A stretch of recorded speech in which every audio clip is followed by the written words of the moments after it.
Et comme chaque jour, nous partons maintenant en immersion dans des lieux que vous connaissez peut-être, mais côté coulisses. Et ce soir, direction Rhodes, en Moselle, au parc de Sainte-Croix. Vous allez découvrir le travail d'un soigneur qui est en charge notamment du nourrissage des animaux. Notre guide aujourd'hui pour l'occasion, c'est Christelle Reviaco.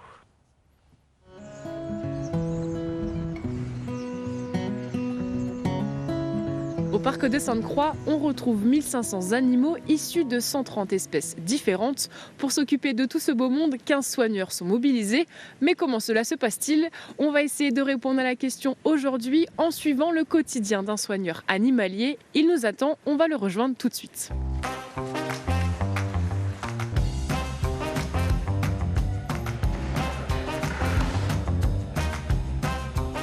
Gaël Moscato, vous êtes soigneur animalier ici, vous êtes en pleine distribution de nourriture des ours. Justement, qu'est-ce que ça mange un ours le matin?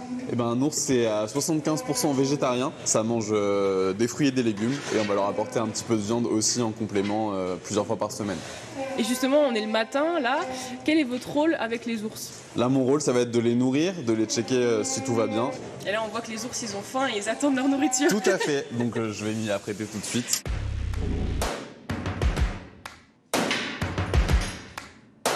Et Orson, on va là-bas.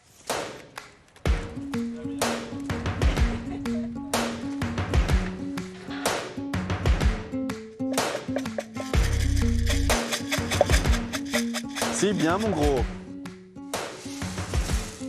C'est un peu compliqué de les faire venir pour qu'ils mangent.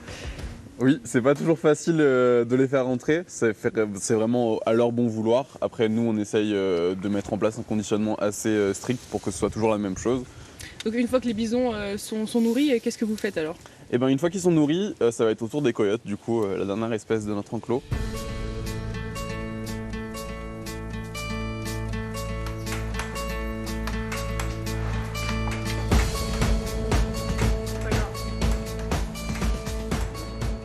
Pourquoi est-ce que vous avez le droit de rentrer dans l'enclos pour les nourrir? Les coyotes, c'est des animaux qui restent quand même craintifs de l'homme. Donc là, ils sont restés à quelques mètres de moi, mais ils sont quand même venus manger. Bon, pas tous, du coup, aujourd'hui, mais c'est des animaux plutôt craintifs, donc nous, il n'y a pas de danger pour nous. Ok. Et là, du coup, maintenant, c'est la nourriture, c'est fini. Maintenant, c'est plus le côté sécurité. On va aller faire un tour pour s'assurer que les clôtures sont en bon état. C'est ça.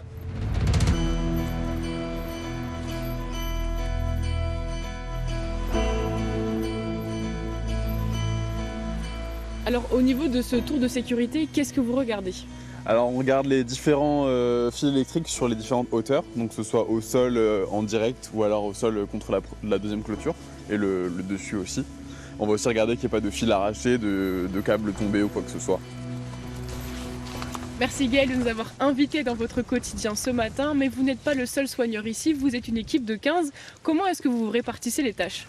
En fait, le parc va être divisé en 3 gros secteurs et dans ces gros secteurs, il y aura des sous-secteurs et en fait, du coup, chacun va s'occuper de ses animaux avec leur nourrissage, leur nettoyage et toutes les tâches annexes qui vont arriver. Et justement, vous parlez de tâches, ce matin on vous a vu, vous avez nourri les animaux, vous avez fait un tour de sécurité.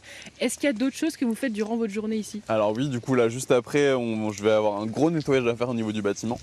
Et ensuite, le reste de la journée, ça va être un petit peu de tâches. On va pouvoir avoir des animations, on va pouvoir faire des enrichissements, de l'observation, vraiment beaucoup de choses, un peu de bricolage aussi. Ça va vraiment dépendre de la journée. Merci beaucoup Gaël. Même si le parc est fermé occasionnellement durant l'année, les soigneurs sont là tous les jours. Ils s'occupent des animaux le matin et le soir, qu'il pleuve, qu'il neige ou qu'il vente.